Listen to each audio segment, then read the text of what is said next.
여러분 오늘은 무슨 날이죠? 네, 추수감사절입니다. 그래서 제가 주중에 말씀을 막 묵상하다가 이제 조금 더 주제에 맞게 말씀을 전해야겠다 생각해서 한 목요일쯤인가 준비하던 설교를 업고 새로 말씀을 준비하게 됐습니다. 그 선택이 좋은 선택인지 아닌지는 설교 후에 많은 피드백을 부탁드립니다. 그래서 사실은 이제 오늘 추수감사절이라는 것을 조금 더 강조하고 명확하게 우리가 인지하게 하기 위해서 설교를 이제 묵상하고 말씀 묵상하고 다시 설교를 준비하는 과정 가운데 이런 생각을 했어요. 여러분 오늘 만약에 한국에 교회가 100개가 있다면 그 100개의 교회는 설교를 할 텐데 많은 목사님들께서 어떤 키워드를 가지고 설교를 하게 될까요? 감사. 오늘을 대표할 수 있는 전체 한 가지 키워드를 꼽으라면 감사라고 할 수 있겠습니다. 그렇죠? 감사라는 말은 기독교 신앙 안에서 굉장히 중요한 키워드이기도 하고요. 우리가 빼먹을 수 없는 키워드이기도 합니다. 자, 그런데 전국에서 과장 좀 하자면 순복음 부천교회만이 또 다른 키워드를 하나 더 뽑아서 오늘 아마 얘기하고 있을 겁니다. 여러분 알고 있으실지 모르겠지만 우리는 사실은 전혀 이제 공감이 안 될 수도 있어요. 그러나 지금 이제 본당에서나 전체적으로는 또 어떤 키워드가 등장하냐면 뭘까요? 전도예요. 전도. 그러니까 오늘 우리 교회는 아마 이 두 가지 키워드를 중심으로 여러 가지 이야기가 흘러갈 겁니다. 하나는 뭐요? 감사. 하나는 전도. 근데 제가 이제 이 두 가지를 함께 묵상을 하면서 어떤 생각이 들었냐면 이런 생각이 들었어요. 둘이 사실 조금 뭔가 이렇게 맞아떨어지는 느낌은 아닌 거예요. 자연스럽게 연결되는 느낌은 아닌 거예요. 그러니까 따로따로 보면은 이제 따로따로 언급할 수는 있겠는데 감사와 전도가 이렇게 엮이는 느낌은 잘 아니었다는 거죠. 예를 들면은 여러분 구원이라는 키워드와 감사라는 키워드를 둘이 엮으라고 하면 어떻게 자연스럽게 뭔가 엮여지는 느낌이 있죠. 전도는 예를 들면 축복과 전도 이런 식으로 하면 뭔가 자연스럽게 둘이 엮이잖아요. 그렇죠? 근데 감사와 전도가 뭔가 잘 묻지 않는 느낌 서로 이런 느낌이 들었어요. 그래서 그런 것들을 많이 묵상을 하다가 이제 어떤 감동이 와가지고 좀 그런 것들을 여러분과 나눠봤으면 좋겠다는 생각이 들었습니다. 저희 집안에 대해서 살짝 이야기할 필요가 있어요. 저는요 친가 쪽으로는 3대째 기독교 집안이고 외가 쪽으로는 5대째입니다.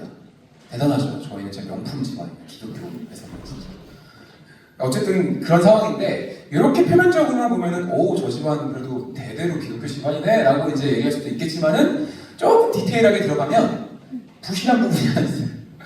이게 사실 친가 쪽이 약간 좀 이렇게 또 설명할 부분이 필요합니다. 그게 뭐냐면은 사실은 저희 친가 쪽 기준으로 친척들이 다 모였을 때 원래 예수님을 믿는 사람은 딱 한 명밖에 없었어요. 누구냐? 저희 어머니.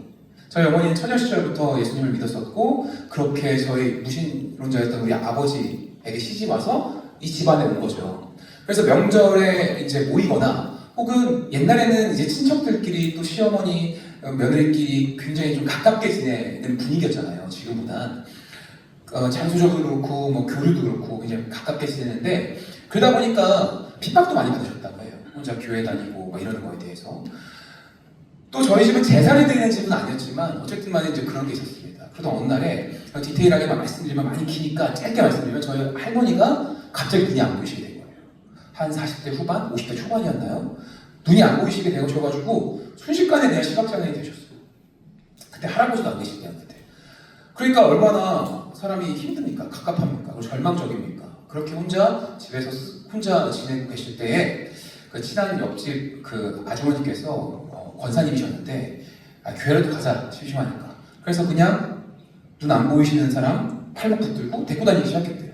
저희 할머니 입장에서는 그거라도 고맙죠. 어떻게 뭐 자기 집에만 있을 건데 어디라도 데리고 가니까. 그런데 그날 치유 집회가 있었던 거예요. 부흥회. 그날 가서 여기에 그 강사님이 손 얹고 기도했더니 바로 나았다는 거예요. 그 순간에. 이러니 예수쟁이가 안 될 수가 있겠습니까? 저희 할머니가. 그날로 바로 다 이제 거의 투신을 하시기 시작하셨고 권사 직분을 받으셨고 2년 전에 천국에 가셨습니다. 그때부터 이제 집안에서 떡상하는 인물이 한 명 있었으니 누구였을까요? 저희 어머니. 내가 너를 몰라봤다. 이제와 보니 네가 우리 집안의 보석이었다 하면서 그때부터 우리 집안의 모든 분위기 이런 게 거의 저희 어머니 위주로. 그리고 무슨 토크쇼가 벌어지면은 발언권 항상 어머니한테 그래 네가 한번 말해봐라고 한 말씩 하시고 막 그렇게 어머니의 그 위상이 떡상하기 시작했어요. 그러면서 저희 두 아들도 저도 마찬가지고 하여튼 극성맞은 어머니 때문에 교회 억지로 다니다가 이제 둘 다 이제 신앙적으로 인격적으로 주 예수님을 만나게 되고 마지막에 저희 아버지까지 예수님 영접하면서 저희 집안만 유일하게 이제 예수를 다 믿는 집안이 됐고 그리고 할머니 이렇게 예수를 믿는 집이 된 거예요. 그런데 큰아버지, 작은아버지, 고모가 있거든요. 근데 이분들은 안 믿어요. 예수를 안 믿어요. 그런데 할머니가 워낙 극성 맞으시니까 명절이나 이렇게 친척들이 모일 때마다 이제 신용을 하는 거예요. 성경책 펴고 말씀 펴고 뭐 이렇게 가정 예배 드리자 그러면 드리는 신용하시고 이러는 거죠. 이런 거 뭔지 아시는 분들은 아실 거예요. 하기 싫어 죽겠는데 와가지고 이렇게 하는 거죠. 저희 집만 이제 설날 뭐 추석 때 명절에 아침에 다 씻고 딱 입고 앉아 있으면은 저기서 난닝구 입고 오시는 거예요. 큰아버지가 그리고 오셔가지고 앉아 계시고 사촌들 다 그러고 앉아 있고 여기 왜 예배 드려야 되는지도 모르고 막 이러고 있는 거죠. 주기도문을 그 못해도 한 20번 40번 그러니까 20년은 했을 텐데 그죠? 아직도 못 외우시고 막 이랬던 기억이 납니다. 그런데 제가 말씀드리고자 하는 건 그게 아니라 저는 느꼈어요. 어린아이 때부터 할머니께서 우리 집을 상당히 편애하신다 라는 걸 느꼈어요. 다른 집보다. 그리고 다른 집은 하여튼 전도하고 싶어셔가지고 너무너무 많이 노력하셨어요. 큰아버지 내 집안 교회 다녔으면 좋겠다. 작은아버지 집안 교회 다녔으면 좋겠다. 뭐 어쨌든 연금 나오시고 뭐 모아놓은 재산 있으시니까 돈 벌고 이런 건 아예 관심 없어요. 그냥 어쨌든 자식들 예수 믿는 거. 이게 할머니의 한 가지 유일한 소원이었고 그러다 보니까 저희 집만 굉장히 예뻐하셨는데 명절에 모이면 아주 기묘한 기류가 하나 흐릅니다. 이거를 제가 발견하기까지는 꽤 오랜 시간이 걸렸어요. 조금 기류가 이상하다라는 걸 느끼게 됩니다. 그게 뭐냐? 바로 이런 거예요. 어쨌든 간에 이 사촌들끼리 모이면 뭐 한 2시간이나 3시간에 토크쇼를 하지 않습니까? 서로 어떻게 지냈네, 잘 지냈네, 뭐가 어쨌네 이 토크쇼를 벌일 때 할머니께서 저희 어머니나 저희 집안에 이렇게 발언권을 항상 주세요. 근데 그 발언권의 주제가 뭐냐면 이런 거예요. 요즘에 어떻게 지내니? 근황 토크를 이제 시키시면 저희 어머니를 필두로 해서 아버지부터 시작해서 물론 저희 어머니 아버지가 주로 말씀하시죠. 우리 집이 정말 잘 살고 있고 우리 집이 정말 잘 되고 있고 너무나 평안하고 좋다 이런 것들을 매번 이야기를 하세요. 그리고 좋은 것, 좋은 소식 같은 거 있잖아요.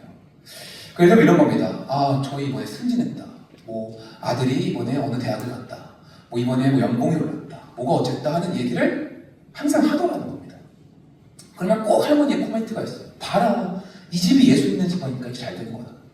이렇게 얘기를 하는 거예요. 그러면은 이제 큰아버지, 작은아버지, 고모 다 그 가정에서 뭐 어떻게 하냐면 할머니 그 말씀하시니까 아유 그렇죠. 아유 우리도 교회 다녀야 되는데 그렇죠 이렇게 하면서 뭔가 그런 기류가 흘러가고 저희 집은 항상 그런 얘기를 하는 거예요.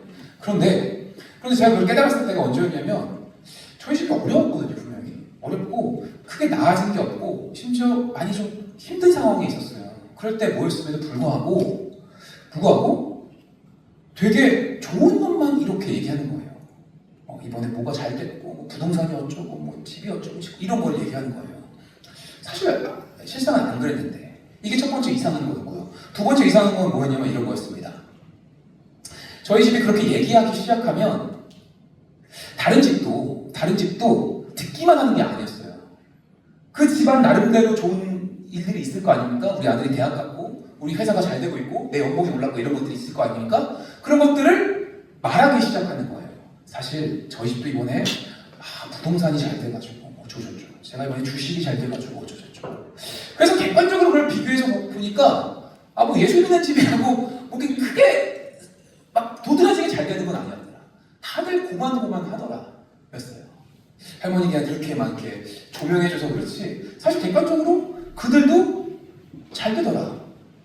아니, 더 정확히 말하면 어떤 면에서는 더 잘 되는 부분도 있더라. 예수 안 믿는데. 그런데 우리 집은 심지어 안 좋은 일도 못지않게 있더라 이거예요. 있더라 이거예요. 거기서 이 사람은 기류를 느꼈다는 거죠. 할머니가 그렇게 저희 집안에 그런 발언을 이렇게 시키시고 그런 것들을 이렇게 교묘하게 유도하셨던 이유는 뭐였을까요? 이유는 야 봐라 여기 내가 편애하는 이 집안은 질투하고 배 아파해라 이거였을까요? 당연히 그게 아니었죠. 그게 아니라 뭐였냐면 야 예수 믿으면 이렇게 잘 되니까 너희들 보고 너희들도 교회 다녀라. 이게 뜻이었겠죠. 그쵸? 이제 어쨌든 간에 그 뜻 위에 있지만 그게 참 조금씩 이상하다는 걸 느꼈다라는 겁니다. 여러분 그러고 나서 보니까 딱히 우리가 감사할 것도 모르겠고 딱히 우리 집이라고 뭐 잘난 것도 뭐 잘 나가는 것도 잘 모르겠는 그 상황 속에서 하여튼 좀 갸웃거리는 부분이 있었다는 거죠. 여러분의 인생은 어떻습니까? 여러분 예수 믿고 하여튼 신앙생활 하면서 여러분의 인생이 많이 나아지셨나요? 많이 좋아지셨나요? 드라마틱하게 막 이렇게 내가 막 이렇게 할 정도로 좋아지신 게 있으신가요? 있을 거예요. 분명히 있을 겁니다. 그런데 여러분 사실 어떤 면에서 그런 경험은 예수님이 아니라 그냥 살아가는 사람들도 어쩌면 겪는 일일 수도 있어요. 겪는 일일 수도 있다는 겁니다. 우리가 아까 전에 빌립보서 4장 11절 아까 4장을 읽었어요. 거기 11절을 보면 뭐라고 나와 있냐면 바울이 이렇게 나와 있습니다. 어떤 형편에 있든지 나는 자족하기를 배웠느니 나는 비천에 처할 줄도 알고 풍부에 처할 줄도 알아 모든 일 곧 배부름과 배고픔과 풍부와 궁핍에도 처할 줄 아는 일체의 비결을 배우리라. 오늘은 이거에 대한 이야기를 한번 할 거예요. 이 바울이 뭐라고 하냐면 나는 풍부할 때도 부자일 때도 자족했고 그리고 비천할 때도 만족했고 풍요롭든 가난하든 어떤 형편에 놓였든 간에 난 감사할 줄 알았다 이렇게 얘기를 하거든요.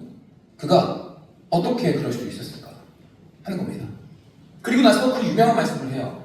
13절 보니까 다 같이 한번 읽어볼까요? 13절, 4장 13절 빌립보서 함께 읽어봅시다. 시작! 내게 능력 주는 자 안에서 내가 모든 것을 할 수 있느니라. 너무 유명한 말씀이죠. 여러분 제 초등학교 때 교실에 가면 급훈이 있습니다.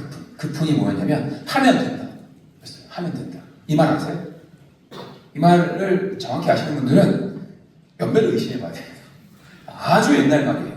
하면 된다. 근데 뭐 이 말이 어디서 어떻게 나왔든 간에 상관없이 여러분 들어봤을 거고 이 말이 뭘 뜻하는 건지 알 거예요. 일단 해보자 이거예요. 하면 된다 이겁니다. 그런데 마치 빌립보서 4장 13절의 말씀 내게 능력 주신 자 안에서 내가 모든 것을 할 수 있느니라 라는 이 말씀을 하면 된다의 기독교 버전으로 생각하시는 분들이 있는 것 같아요. 그게 아니에요. 주님 믿으면 내가 이거 해보면 해도 돼. 주님 믿으면 내가 사업하면 성공해. 주님 믿으면 나 이거 도전하면 돼 라고 생각하시는 분들이 있는 것 같아요. 근데 앞서 바울이 어떻게 이 고백을 한지를 우리가 앞서 본가? 그게 아니란 건 대본이 알겠죠. 내게 능력 주신 자 안에서 내가 모든 것을 할 수 있다는 건 내가 뭘 하든 주님과 함께 할 수 있다는 말이라기보단 내가 어떠한 환경에 처해 있든 간에 주님만 계시면 된다는 거예요. 그 말이에요.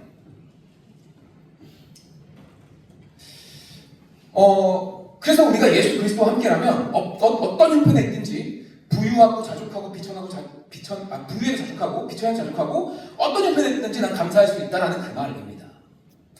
여러분 설교가 지금 약간 난해하게 느낄 거예요. 왜냐면 제가 아까부터 서두부터 지금까지 그 떡밥만 뿌리고 있거든요. 뭐 감사와 전도의 뭐 연관관계가 뭐냐, 우리 집안이 어떠냐, 갑자기 바울이 등장해서 있어요. 되게 자꾸 떡밥만 이렇게 뿌리고 있는데 제가 다 회수할 겁니다. 끝까지 한번 들어보세요. 이 바울의 이 마음, 이 고백, 이 감사할 수 있는 비결, 이거에 대해서 우리가 한번 깊게 봐야 한다는 것입니다. 이제 떡밥 회수 들어갑니다. 다니엘서를 보겠습니다. 오늘 읽은 다니엘서 한번 볼 텐데, 여러분 아까 우리가 본문 함께 읽으면서 난해했을 거예요. 저게 뭔 소리야? 난해할 수밖에 없습니다. 왜냐면 저건 다니엘의 환상의 이야기거든요. 환상 이야기. 그러니까 다니엘이 어떤 본 환상에 대한 이야기고요. 우리로 치면 누가 꿈꾼 이야기예요. 여러분 어떤 사람이 야 내가 꿈 얘기해줄게 하고 들으면요 개연성이라는 게 있어요. 하여튼 간에 누구랑 사귀었다가 갑자기 전쟁 났다가 외계인이 쳐들어와서 물리친 얘기 뭐 이런 거잖아요. 그래서 이런 식인 거예요. 그래서 그 사람은 생생하게 막 야 내가 누구랑 뭐 차우랑 사귀었는데 갑자기 전쟁이 났어. 막 있다가 갑자기 외계인이 쳐들어왔어. 이렇게 생생하게 얘기해요. 왜 자기는 어쨌든 간에 본 거니까. 근데 그걸 듣는 사람들은 뭔 소리야. 이렇게 된다고요. 오늘 읽은 이 본문은 다니엘의 환상 이야기라서 마치 여러분들이 그렇게 느껴질 수가 있어요. 그래서 어떻게 보면 해석이 필요합니다. 다니엘의 환상에 대해서 제가 챗GPT한테 이미지를 생성해달라고 했어요. 본문을 이렇게 주면서 야 이거 한번 이미지 생성해줘봐 해가지고 생성했거든요. 한번 보여주시겠어요? 그림? 네, 저렇게 생성했습니다. 저게 다니엘이 본 환상이랍니다. 근데 얼추 그럴싸해요. 네, 저 그림을 띄워놓고 제가 한번 설명을 드려볼게요. 일단 다니엘은 지금 현 상황이 어떤 상황이냐 하면 타국에 포로로 끌려온 상황이에요. 포로로 끌려온 상황입니다. 그리고 이 시기는 다니엘이 노인이 되었을 시기, 늦지막히 어린이 되었을 시기에 본 환상이었습니다. 다니엘이 타국에 포로로 끌려갔어요. 자기 의지로 이민 가거나 여행 간 게 아니라 억지로 끌려갔습니다. 여러분, 이게 글자로만 이렇게 한 줄 띡 나오면 여러분 이게 만만하게 보이죠? 정말 힘든 거예요, 이거. 제가 그래서 이걸 상상해봤는데 어떻게 상상하면 좋냐 하면 요즘 딱 들어맞는 예가 하나 있습니다. 그게 뭐예요? 캄보디아. 여러분의 의지와 상관없이 캄보디아에 끌려갔다고 생각해보세요. 꼭 그런 범죄단체에 들어가지 않았다고 생각하더라도 의지와 상관없이 그런데 끌려가서 우리 이 대한민국하고는 전혀 다른 불편함과 치안 시스템과 의료 시스템과 이런 것들 가운데서 앞으로 노인이 될 때까지 살아간다고 생각해보세요. 만만한 일입니까 그게? 너무 힘들겠죠. 친구들, 가족들 다 여기에 있는데 그죠? 하루라도 빨리 돌아오고 싶지 않겠어요? 다니엘의 마음은 아마 그랬을 거라는 겁니다. 그런데 문제는 뭐냐면 이 생활이 그냥 그렇게 끌려간 것도 힘든 것인데 이 생활이 이렇게나 길어질 줄 몰랐을 거예요. 지금 이 환상을 본 시기가 다니엘의 어떤 시기라고요? 노인이 된 시점이에요. 근데 다니엘이 처음 끌려갔던 그때 나이가 언제였냐 하면 청소년기였어요. 중고등부 때 가서 장모님 돼서 배운 거예요. 청소년기에 끌려갔습니다. 그래도 좀 있으면 돌아갈 수 있겠지. 그렇게 10년, 20년, 30년, 40년, 50년 세월이 그냥 흘러가요. 어쩌면 이들은 조금만 기다리면 내가 집으로 돌아갈 수 있지 않을까? 희망을 품었을지도 모르겠습니다. 그런데 아무리 기다려도 그날은 오지 않고 다니엘과 세 친구들은 포로로 끌려가서 한 50년의 세월을 거기에서 살게 됩니다. 아무리 기다려도 그날이 오지 않아요. 아무리 기다려도 오지 않아요. 내가 다시 한국으로 돌아갈 수 없어요. 어떤 마음으로 그 시절들을 보냈을까? 그들로 하여금 여전히 그 현실을 믿음으로 살아내도록 했던 그 힘은 뭐였을까요? 그 가운데서 단 한 번도 주님을 향한 그 마음을 잃지 않았거든요. 오늘 봉독한 본문 앞에 보면 다니엘이 환상을 봅니다. 저 환상에 대해서 제가 한번 설명을 드릴 텐데 7절 3절 보니까 큰 짐승 넷이 바다에서 나왔는데 그 모양이 각각 다르더라 라고 되어 있어요. 그죠? 큰 짐승 넷이 바다에서 나왔는데 그 모양이 각각 다르죠.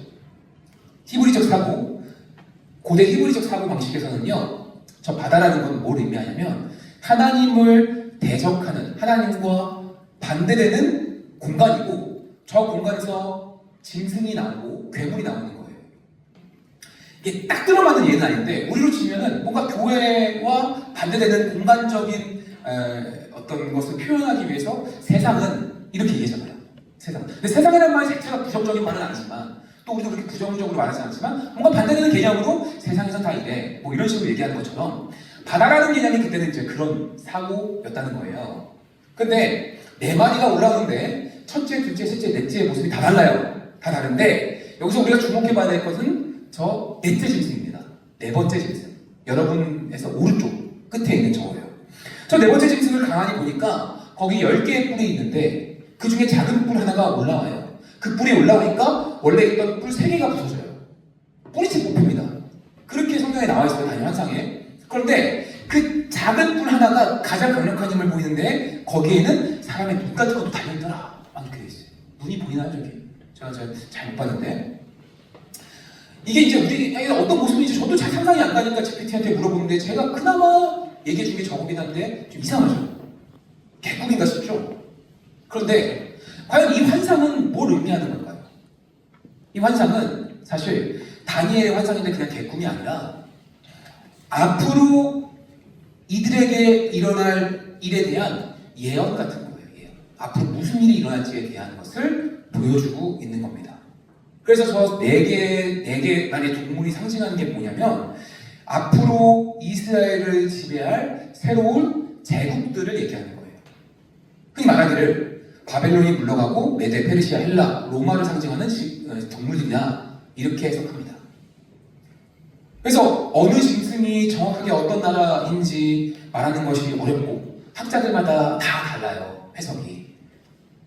그렇지만 사실 어느 동물이 무슨 나라를 의미하는 거냐는 별로 중요한 건 아닙니다. 지금 저희가 얘기하고 싶은 건 바로 그거예요. 뭐냐? 진짜 중요한 것은 뭐냐면 이 환상이 보여주고자 하는 요점, 앞으로 다니엘은 상황이 더 안 좋아질 것이다. 이겁니다.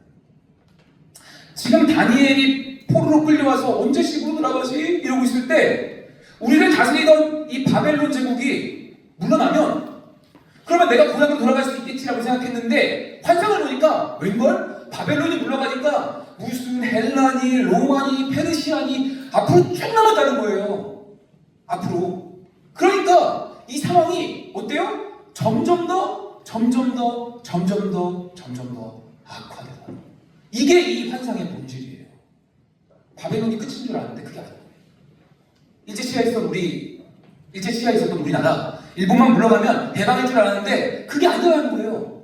일본 갔더니 중국 오고, 중국 갔더니 뭐 미국 오고, 미국 갔더니 뭐 어디 러시아 오고 이렇게 된다는 거예요.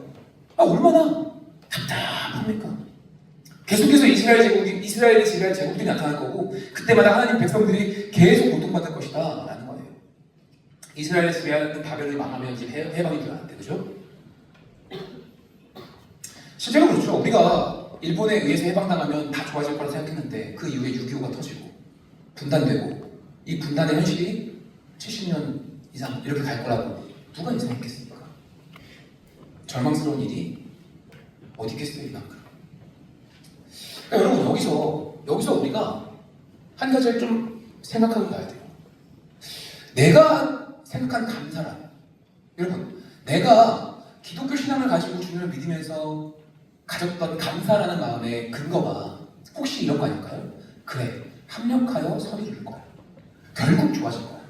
주님이 나를 결국 내 인생을 풀어줄 거야 라는 희망이 있으니까 지금 현실이 비루하고 힘들어도 저 희망을 보고 지금 감사하자라고 가는 게 아니었을까요?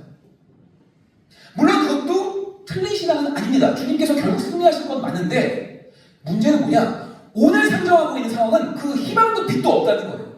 그냥 앞으로 죽는 날까지 쭉 안 좋아질 거라는 거예요. 계속. 그러니까 결국 좋아질 거야. 아니 감옥에 가더라도 내가 몇 년 징역 살고 나온다는 희망만 있으면 15년이든 20년이든 살겠는데 무기징역이라는 거예요 지금. 무기징역. 그러면 희망이 있거든요. 감사할 수 있겠어요? 뭘 의지하면서 살 겁니까? 그런데 여러분, 다니엘의 환상은 여기서 끝나지 않습니다. 이게 우리에게 소망이 됩니다. 놀라운 장면 하나를 더 보여주는데 9절 보니까 내가 보니 왕좌가 보이고 옛적부터 항상 계시니 좌정하셨는데 라고 되어 있어요. 왕좌가 보이고 옛적부터 항상 계신 이가 좌정하고 있다 라고 있어요. 저 바다 뒤편에 있는 저 환상이죠. 누구예요? 옛적부터 항상 계신 하나님이죠. 지금 바다에서 앞으로 나의 인생을 짓누를 막대한 영향력을 가진 4개의 짐승이 올라오고 있는데 태초부터 옛적에 계신 이가 보좌에 앉으시고 거기에 수많은 영적 존재들이 하나님을 예배하는 모습을 다니엘이 또 본 거예요. 어마어마한 광경이 하늘에 이렇게 쫙 펼쳐지는데 여기서 우리가 주목해야 될 특이점이 뭐냐, 특이한 지점이 뭐냐 하면 보세요. 지금 시간의 순서적으로 다니엘은 이 네 개의 짐승이 네 마리의 짐승이 올라오고 뿔이 올라오는 장면을 보고 나서 그리고 나서 백성들이 그들에 의해 압제당하는 모습을 본 다음에 그 다음에 저 보좌에 앉은 하나님을 본 게 아니라 이 두 장면이 지금 동시에 벌어지고 있다는 게 중요한 거예요. 동시에. 순서적으로 저 동물이 먼저 오고 보좌가 나중에 온 게 아니라 지금 다니엘은 두 개를 동시에 보고 있는 거예요. 그래서 지금 크리스토퍼 라이트라는 구약학자가 뭐라 그러냐면 이거를 마치 요즘 기술을 치면 화면 분할 장면처럼 보여진대요. 이게 환상인데 화면이 분할돼가지고 바다 쪽에서는 짐승들이 올라오고 하늘 쪽에서는 보좌에 앉은 하나님이 막 엄청난 영향력으로 경배받는 모습이 지금 다니엘한테 동시에 보여지고 있다는 거예요. 이게 정말 중요해요. 이게 무슨 뜻일까요? 무슨 뜻일까요? 이건 바로 이겁니다.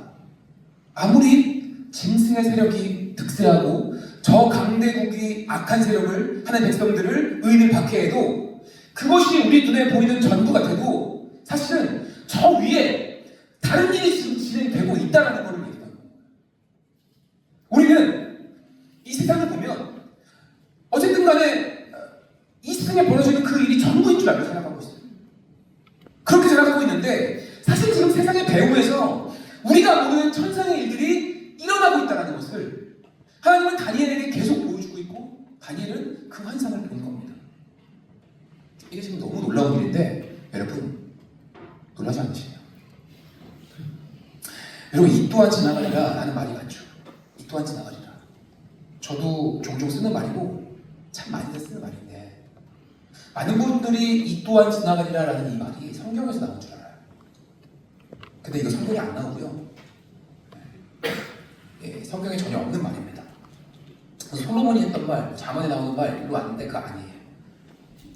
근데 여러분, 어쨌든 그게 아니다 하더라도 이 또한 지나가리라는 말은 참 많은 일에 대해서 적용이 가능하고 지금 어렵더라도 시간 지나면 좋아진다라는 어떤 그런 위로를 우리에게 주는 귀한 지혜가 담긴 말이긴 합니다. 그런데 제가 많은 사람들의 일을 듣고 보고 때로는 상담도 해드리고 위로도 해드리면서 느낀 점이 뭐냐면 이거예요. 많은 경우 그렇긴 한데 여러분 어떤 일은 안 지나가는 날, 안 지나가는 날 일이 있어요.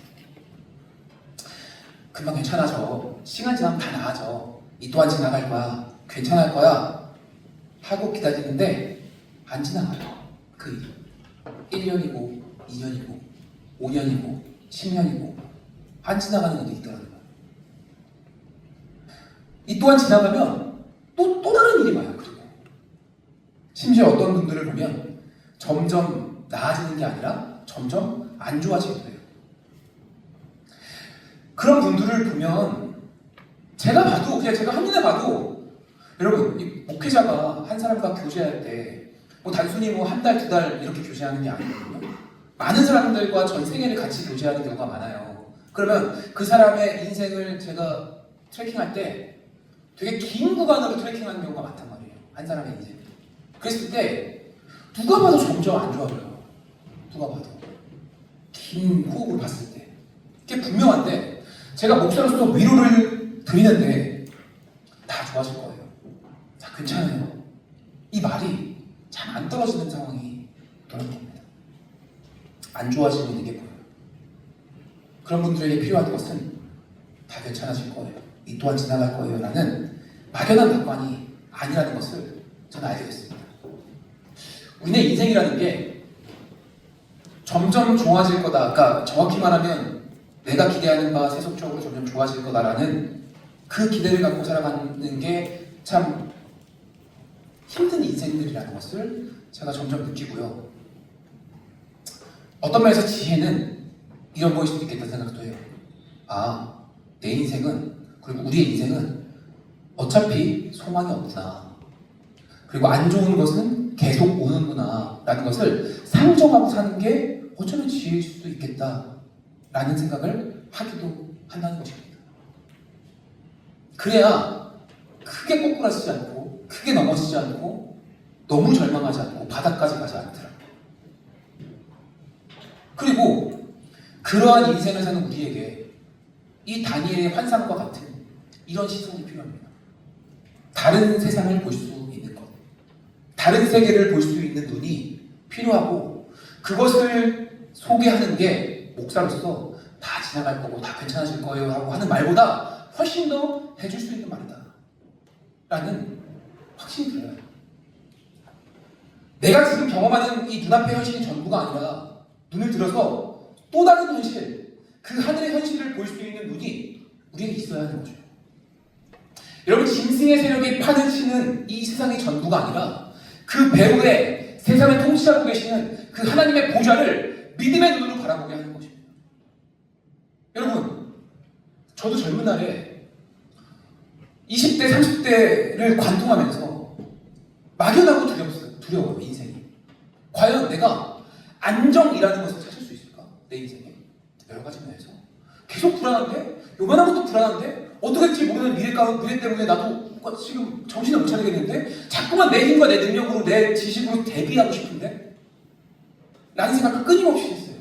그런데 그 시절에 다른 세상을 봤어요. 다른 세상을 보고 그 세계를 보니까 나중에 다 좋아질 거야. 물론 하나님이 그렇게 만드실 겁니다. 그러나 그 말 없어도 그걸 기대하지 않아도 저는 살겠더라고요. 내가 속한 이 세상이 내 눈에 보이는 게 전부가 아니라 그런 걸 알고 나니까 나중에 좋아질 걸 기대하지만 나중이 아니라 지금도 충분히 주님 안에 좋다라는 것을 안다는 거예요. 다니엘은 저 짐승들 뿐만 아니라 천상의 세계를 봤습니다. 그리고 그것을 봤기 때문에 믿음으로 그 땅의 현실을 이겨내면서 살 수 있었던 거예요. 군대 다녀오신 분들은 아마 이런 경험이 있을 겁니다.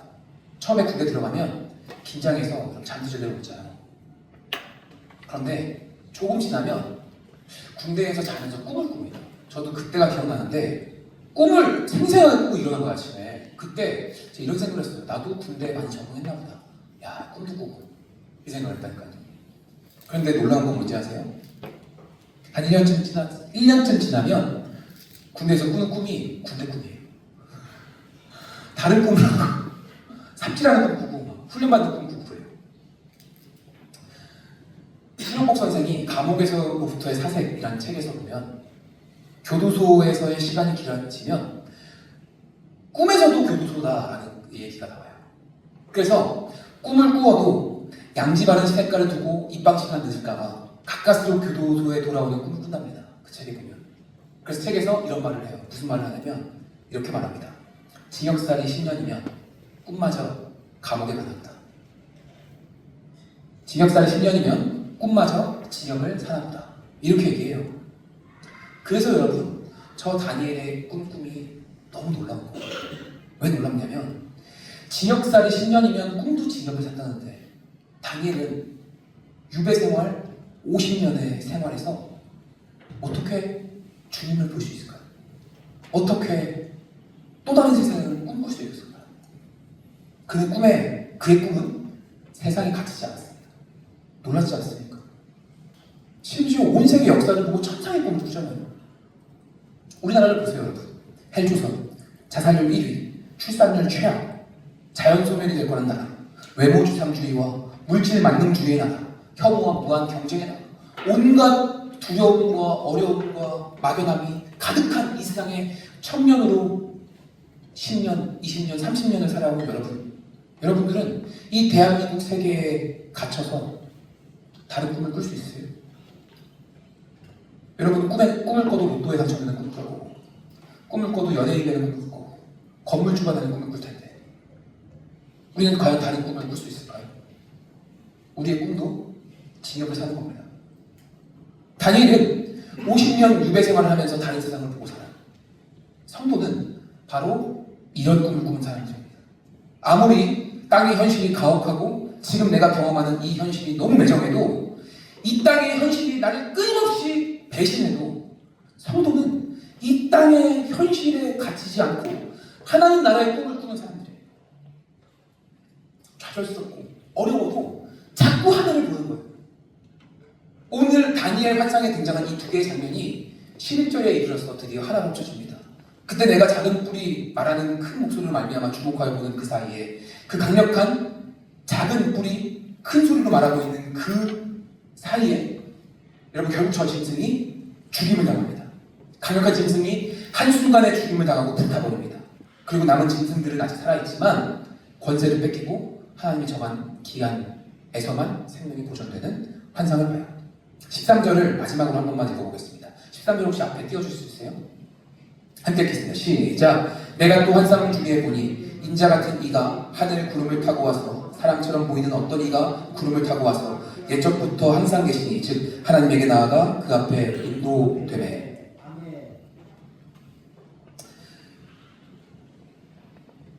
인자가 걷는 우편에 앉아있는 것과 하늘 구름을 타고 오는 것을 너희가 보게 될 것이라고 말씀합니다. 다시 말해 예수 그리스도께서 다니엘이 본 환상 그대로 여러분 우리에게 왕으로 오신 겁니다. 청년 여러분, 바로 여기에 우리가 이 불의하고 아프고 고통스럽고 언제 끝날지 모르는 이 현실을 살면서도 여전히 감사할 수 있는 근거와 이유가 있습니다. 여러분, 우리의 감사는요, 뭐가 더해지면 하고 뭐가 덜해지면 안 하는 그런 감사가 아니에요. 우리 감사는 그래도 뭐 좀 긍정적으로 생각하자, 그게 정신건강에 좋아, 이런 감사가 아니에요. 가다가 머리에 생동 맞았더니 이게 소가 아닌데 어디야, 다행이다, 이런 정신승리가 아니에요. 우리의 감사는 정신승리가 아니라 예수 승리에 근거한 감사입니다. 김현승 시인이 감사하는 마음이란 시에서 이렇게 끝냅니다. 감사하는 마음, 그것은 곧 아는 마음이다. 내가 누구인지를, 그리고 내 주인이 누구인지를 깊이 아는 마음이죠. 그래서 우리의 주인이, 내 인생이 결국 주님 앞에 속해 있고 주님과 함께 가는 것이라는 것을 알 때 고난 중에도 감사할 수 있고, 그분이 우리의 통치자이기 때문에 내가 질병 중에도 감사할 수 있고, 지금 그분이 지금도 우리 곁에 계신 왕이기 때문에 우린 실패해도 감사할 수 있습니다. 예수만이 우리의 감사의 이유와 근거입니다. 제가 말씀을 맺겠습니다. 제가 아까 그랬잖아요. 이제 떡밥을 좀 해줘야 할 텐데, 제가 아까 그랬죠. 도대체 감사와 전도는 무슨 연관관계냐? 어떻게 엮을 수 있겠느냐? 제가 그 이상한 기류를 포착하고 나서, 저희 집안에서 이상한 기류를 포착하고 나서 당시 신학생이었거든요. 그 이상함을 좀 깨닫고 가족들을 모으고 그 얘기를 했어요. 왜냐하면 그때 당시에 할머니께서 민망하지만 가족들 모일 때 드디어 우리 집안에 신학생이 있으니 올해 명절부터 우리 집 가정 예배는 준석이가 인도한다, 이렇게 하셨어요. 신학교 1학년 20살 때. 20살 하면 성도로 보세요. 20살 친척들 다 모였는데 거기서 가정 예배 인도하고 설교하고 할 수 있겠어요? 제가 사뭇 비장해지는 거죠. 비장해지면서 이제 막 이렇게 준비를 하는 와중에 그 마음이 들어서 사전에 이제 가족들 모아놓고 그 얘기를 한 거예요. 엄마, 아빠, 우리가 이제 사촌들 모여서 예수 믿는 가정으로서의 어떠함을 보여줘야 되는데, 그게 우리가 예수 믿기 때문에 돈 잘 벌고 예수 믿기 때문에 잘 나가고 예수 믿기 때문에 건강하고를 보여주는 게 아닌 것 같다. 그게 전혀 덕이 되는 것 같지 않다. 실제로 그러지도 않고. 그러니 우리가 예수 믿는 사람들로서의 어떤 아이덴티티를 다시 잡아야겠다 라는 얘기를 했어요. 그때부터 그런 나눔 속에 저희가 뭘 나누기 시작했냐면 이런 거였어요. 우리 가정이 어려움 속에서도 어떻게 흔들리지 않고 버틸 수 있었는가. 우리가 비록 가진 건 없지만 어떤 추억과 어떤 사랑으로 서로 화목할 수 있었는가. 우리가 이 땅에서 비록 비루하지만 내 자존감이나 내 자아를 잃지 않고 어떻게 당당히 살아갈 수 있을 것인가. 슬픔과 아픔 속에서도 어떻게 웃음을 잃지 않고 살아갈 수 있는 것인가. 그리고 비록 우리도 가진 것 없지만 어떻게 넉넉히 나눌 수 있었는가. 이런 것들을 얘기하기 시작했어요. 그리고 여러분, 할머니께서 천국에 가시고 나서 유언을 하셨습니다. 어떻게 유언하셨을까요? 돌아가실 때 당연히 딱 한마디 멋들어지게는 안 하셨어요. 용섭이 교회 가라! 용섭이가 저희 큰아버지 그거였어요. 그리고선 저희 큰아버지, 작은아버지, 고모 지금 다 교회 다니세요. 얼마 전에 고모를 만나서 얘기를 했는데 할머니 유언 때문이 아니래요. 진짜 힘들었는데 저희 집안에서 그런 얘기 나왔던 게 기억이 나가지고 그래서 교회를 갔다는 거예요. 여러분 이제 아시겠죠? 감사와 전도의 상관관계를. 여러분들이 인생 가운데서 주님으로 자족하고 그리고 그것으로 충만하게 살아가는 그 모습을 보면서 세상 사람들은 주님을 봅니다. 그렇게 주님을 궁금해해요. 우리가 어려운 가운데서도 나누고 어려운 가운데서도 소망을 잃지 않고 저 다니엘처럼 천상을 보는 그런 마음으로 이 땅을 살아갈 때에 여러분 세상 사람들은 거기서 주님을 봐요.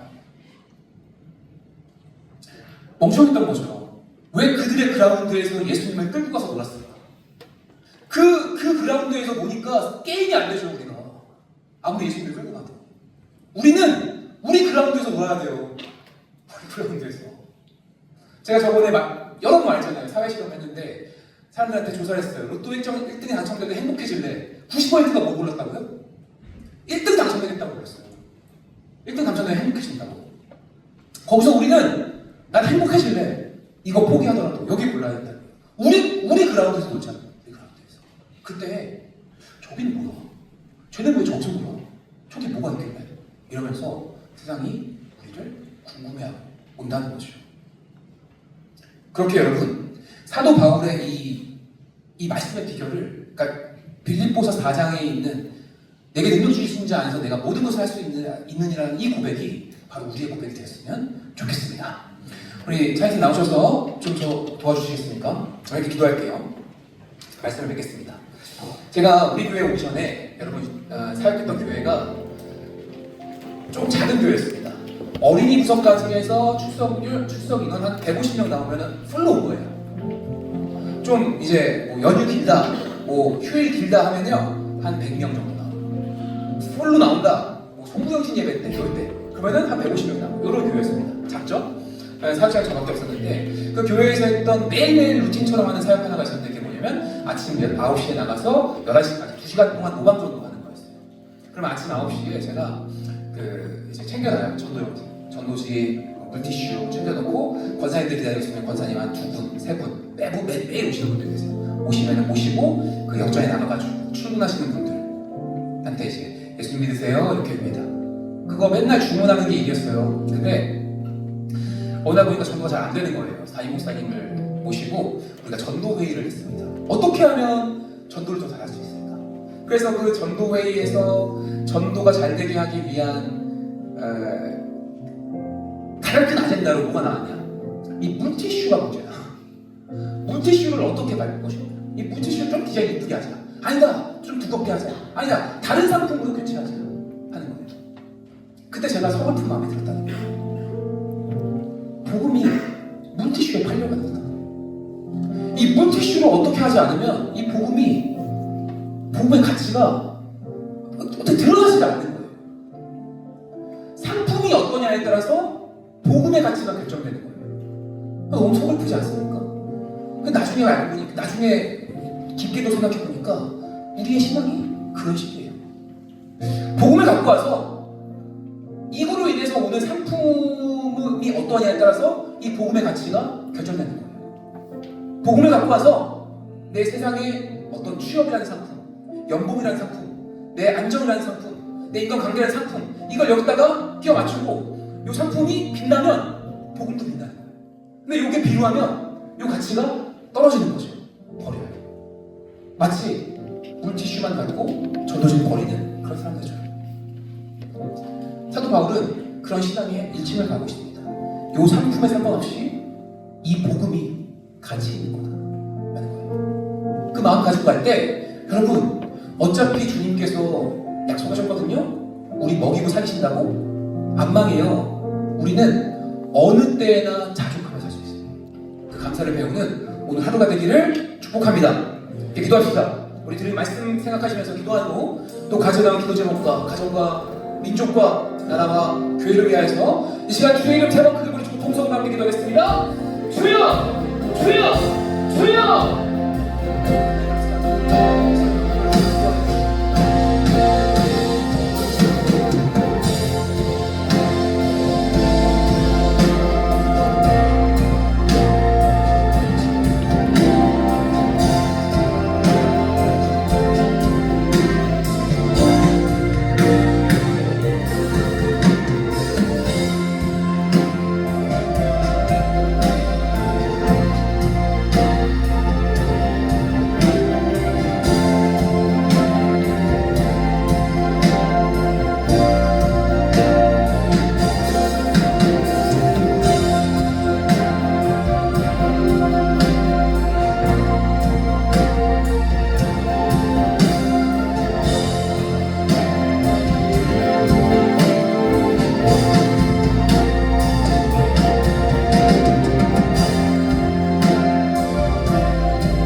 감사합니다.